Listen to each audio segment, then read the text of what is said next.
Peace, peace, Chief Yuya here, and I'm gonna give you all, some of you, a little placeholder message. I'm gonna do a deeper exploration of a particular concept, and I just wanted to give a little bit of an intro to it while it's on my mind. All right, and I'm reflecting on how we do things. I was just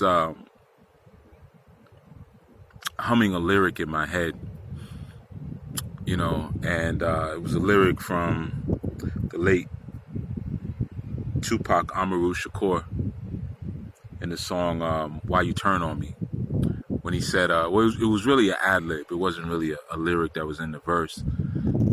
But he said, in the South, and I'm going to paraphrase and make it decent in case, take some of the hard language out.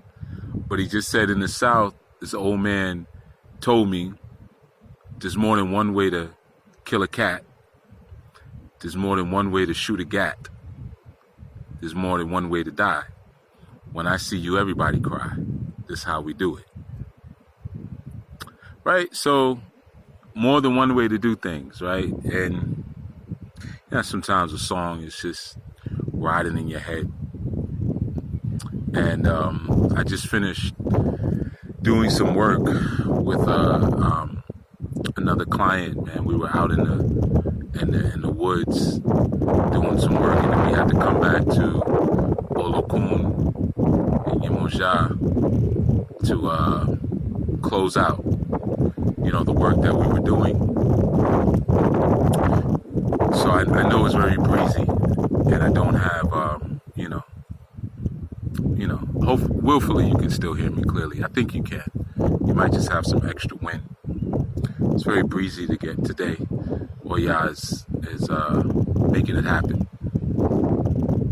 But like I said, more than one way to do things. So, we were building on meditation, and one of the things that they were expressing to me was sometimes the trouble or the challenges that they have with meditation, and just how sometimes it holds them up. And I guess as they were leaving, I gave them some guidance on that, on how to do it in a way that they really were like, yeah, I can do that. That can work, right? So of course I'm not going to share what I shared with them, but in a cursory sense, I'm just going to give you a little tip on meditation that I think may help some of you, because a large amount of people that I speak to have challenges with stilling their thoughts or focusing their thoughts. And they just kind of give up on meditation altogether because it seems to be such a challenge. And, let me say something that's very important. I spoke recently in another video about self-awareness and how that's important to the mating process. I think it was actually it was probably the IG Live video. It was one of those, I think. I think I was on IG Live. And, that value of self-awareness is key to get anything done, because in order to fit into your next mode that you go into, or to determine what tools work for you and fit in your hand properly, you have to be aware of your self-shape. You have to be aware of your self-definition if willfully you're defining yourself. So, to be able to see yourself is key. And that's primarily what meditation does. People will tell you a lot of things. You can use meditation if you haven't rested well for the evening and things like that. And all that stuff is true. I'm not taking away from any of that. But ultimately, it's the ability to see yourself. It's the ability to tap into your self-awareness that meditation is going to provide the most. And you could picture it like this. As I'm looking at the water, if I went to the water's edge here of the ocean, I can't see myself. If any of you have ever been to the coastline and tried to look down into the water to see your reflection, you're going to notice that you can't. And the reason that you can't see your reflection is because it's moving too much. or if there's a seagull flying overhead, as there is right now, and you tried to look into the water to see the reflection of the seagull, you would not be able to. So it almost seems like when you go to the ocean that the ikun, or the ocean water, just doesn't, there's no reflection in it. But you'll find that if you go to water that's more still, or fresh water, or swamp water, that you can actually see your reflection. This is meditation. Meditation is, stilling the water so you can actually see yourself. But when the water is moving all over the place and the waves are ebbing and flowing and it's bouncing all over the place, you can't see yourself. So you have to still it first. And there's different ways to still the water. So you can see yourself or see the reflection of that bird flying overhead. And there are some who have argued in the past, well, I don't know if I call it argue, who have postulated that in Yoruba tradition we don't have meditation. And I don't agree with that. That's another discussion. But I'm not basing everything around Yoruba culture anyway. I'm just throwing that up as a side. So anyway,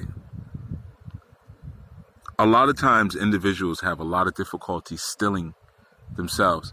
And I practice meditation in so many different forms. I'm not always just sitting somewhere with my eyes closed, my legs crossed, paying attention to my breath, or focusing on a center point.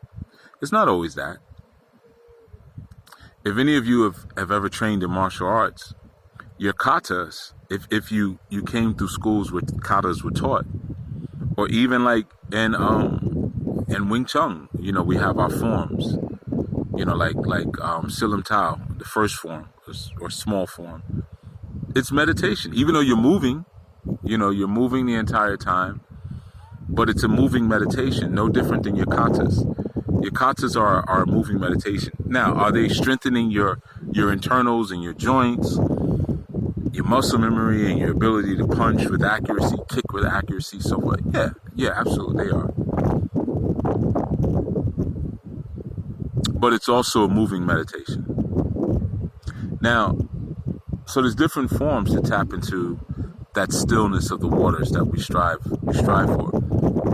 And I'm going to take a page out of a movie book, I guess if you could say, or movie universe. And I'm going to expound on this at another time. Like I said, this is a placeholder. But I'm going to give this to my Anu men. I'll give it to the women too, but I'm going to be diving into a movie a bit. And not to say that we don't, it's a sci-fi movie.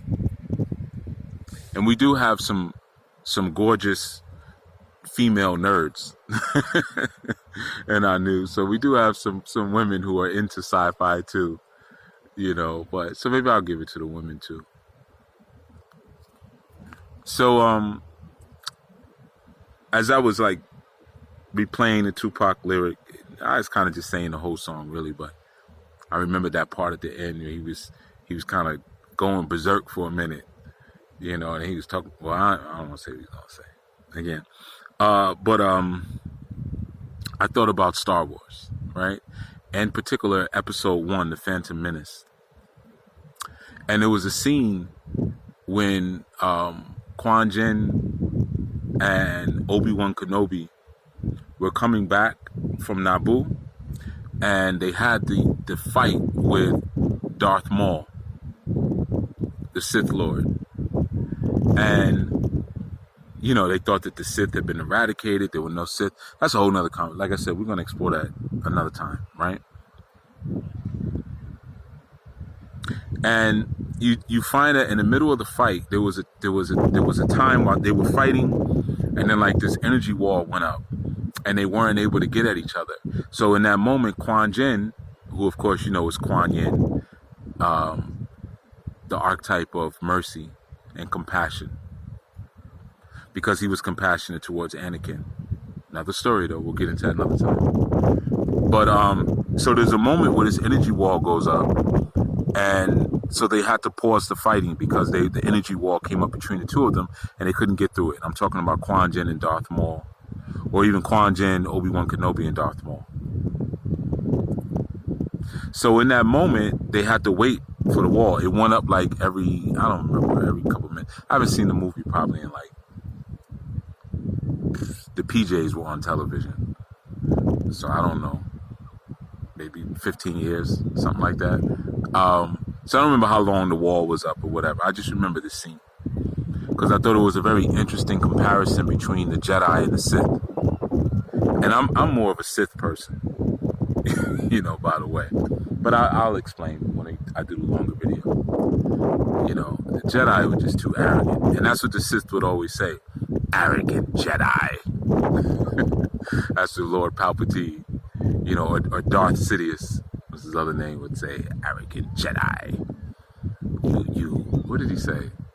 In the one, I think it was Return of the Jedi, and your faith and your friends will be your undoing. But anyway, and for all you Star Wars fanatics out there, I meant to mess some of that, man. I'm not a Star Wars fanatic, so I may not have the dialogue exact. I'm going off of memory. So anyway, you see in that scene that Qui-Gon, he gets down, in squatting position basically, or he's on his knees, and he goes into that meditative state where he calms himself. This is in the middle of the fight. They're fighting, they're going at trying to kill each other. Then the wall comes up and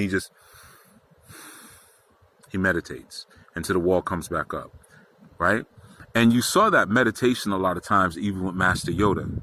Most of the time you saw him, he was somewhere meditating, because that was the Jedi form of meditation, to still yourself, to still the mind and remove yourself from the heaviness of the body, of course. And you find that, again, that's most of the time when meditation is taught in a general sense, it's taught in that same type of light and that same type of way. But with Darth Maul, during that time, he's pacing back and forth and he's just looking at Qui-Gon like, wait till this wall comes up. I'm gonna tear you apart, right?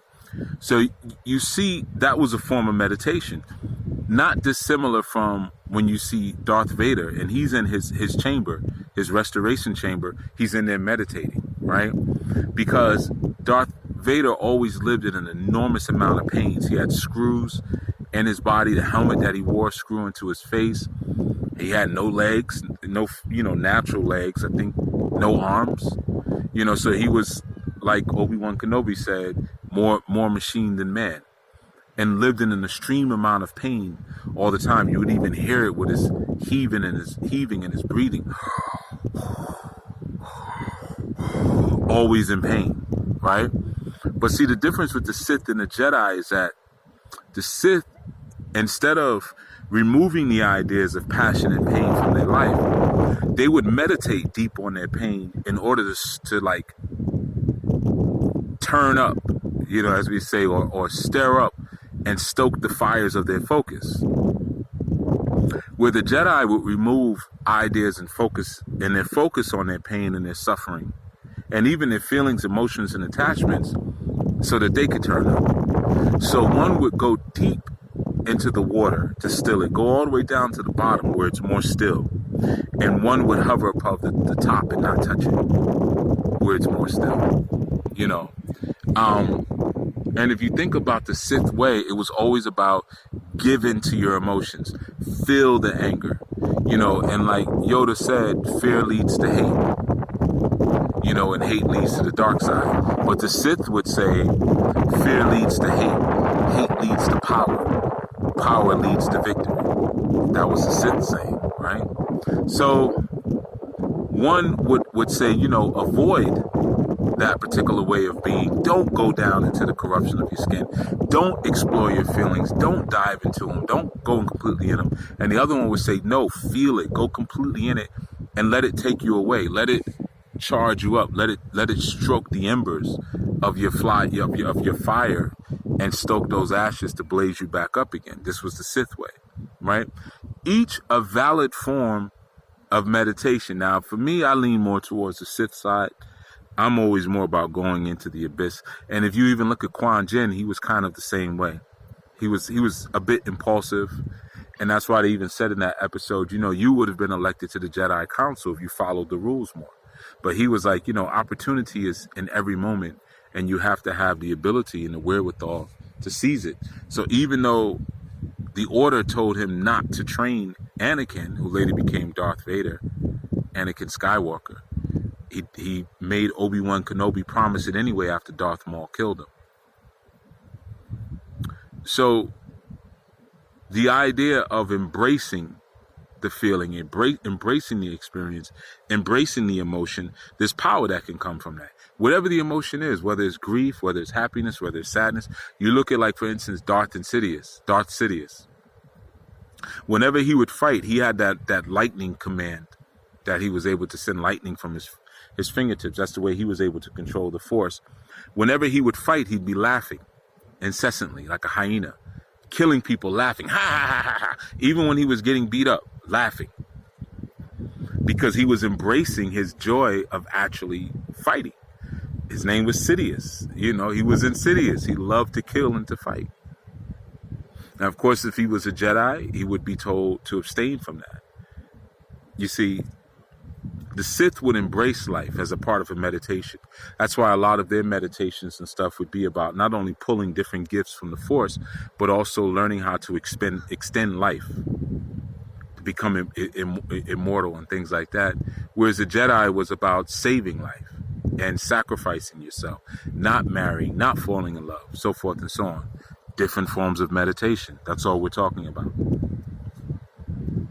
So, I just wanted to share that briefly, and also share this. That a lot of times when we're learning these different sciences, we're learning them from a Western perspective or just a monolithic perspective without understanding, like Tupac said, there's more than one way to skin a cat, more than one way to shoot a gap, more than one way to die, right? So you got to understand. Well, I'm not going to assume that you don't understand, but for those who don't understand, it's very valuable to see the many paths that we have to get where it is that we find ourselves required to go. And when you lock yourself into one way of doing things because someone told you this is how we meditate, and once you get conscious, you got to meditate. Once you get conscious, you got to play with crystals, you got to light candles, so forth and so on, without taking the time to, as I've said so many times, comparatively research. Everyone doesn't have to be an Abarisha. Everyone doesn't have to explore and stick to a West African tradition. Whenever people ask me, where do I belong? I always tell them where it is most intuitive for you. What language can you pick up the quickest? Which culture, and I mean pure culture, not the ones that's been distorted and perverted because people wanted to maintain their allegiance, like I said in my last segment, their allegiance to their foreign gods.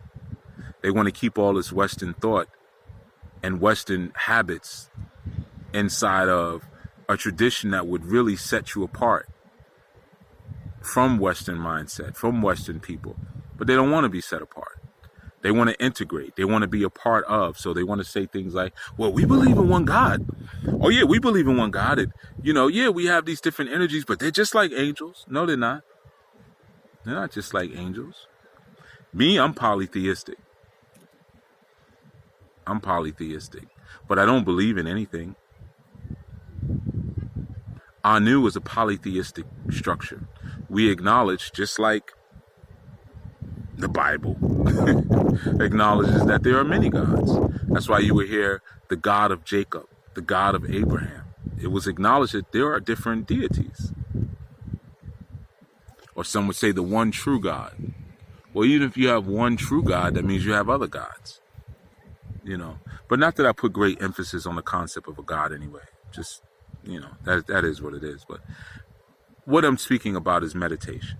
And don't feel bad if you can't sit still and just focus on one thing or focus on nothing.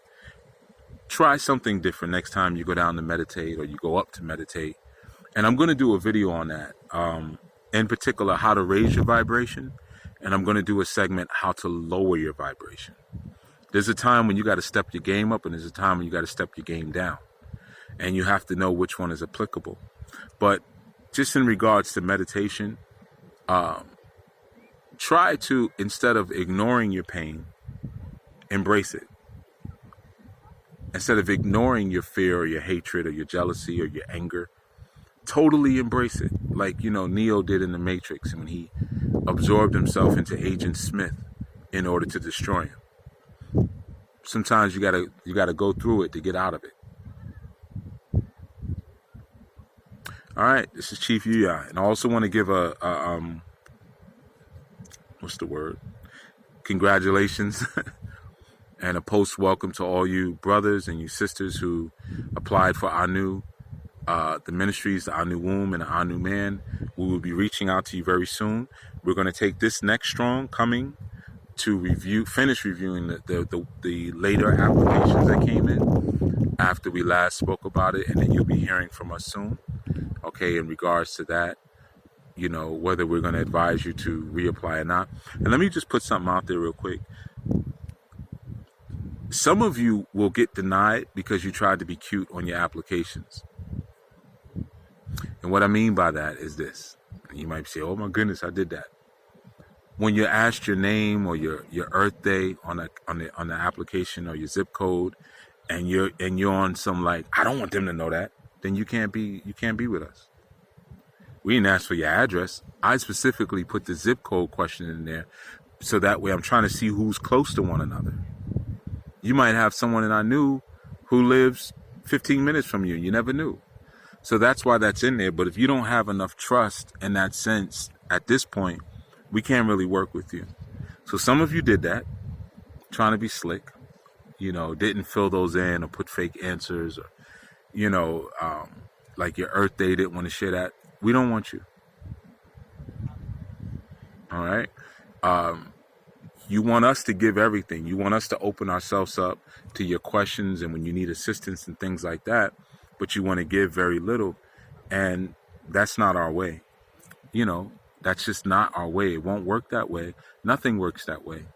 When you're only coming with your hand out to take, but don't want to give. And I'm not getting down on anyone. I just want to make that clear. I'm really kind of warning those who are considering applying. Just be honest. And if you can't be honest, then don't apply. Because if you're not called out today, you'll be called out tomorrow. You will be called out at some point. And if you're a person who doesn't like to be called out, just do the right thing. Just do the right thing. All right. So again, this video was about meditation and the different ways that we can do it.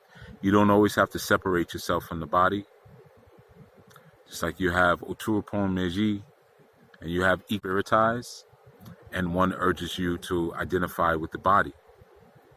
There is value in going into your body, and there is value in leaving the body, you see, and each one is applicable at different times.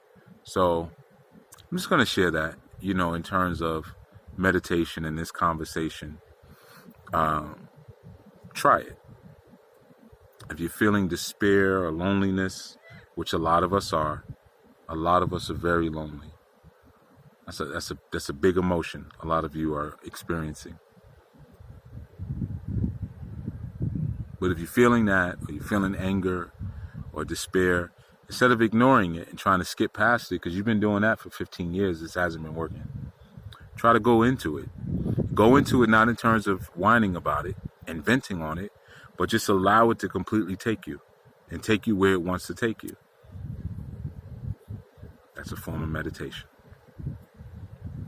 All right, this has been Chief Yuya. For those of you who still want to continue to apply for Anu Womb, Anu Man, go to anulifeglobal.org, ANULIFEGLOBAL.org, and you will be considered for our next round of cohorts. All right, we got a pretty good group right now. We got a pretty sizable group, even with the ones, that we approved. So, we're putting some things in place now to accommodate those good folk to make sure that we can create healthy spaces for everyone and do what we were called to do so you can do what you were called to do. Bring your ancestors on with you. The ones that need to be cleaned up, and the ones that need to be redeemed, and the ones that have given you a charge that you've decided to take. All right. I'll see you in the by and by. No, I'll see you in the near future. And like I said, I'm going to expand on the concept for our new people. I'm going to do a longer and more exhaustive video, but I just wanted to do this one for the general public, just kind of like a placeholder too. And it also makes me beholden to actually doing it because I put my word out there. All right.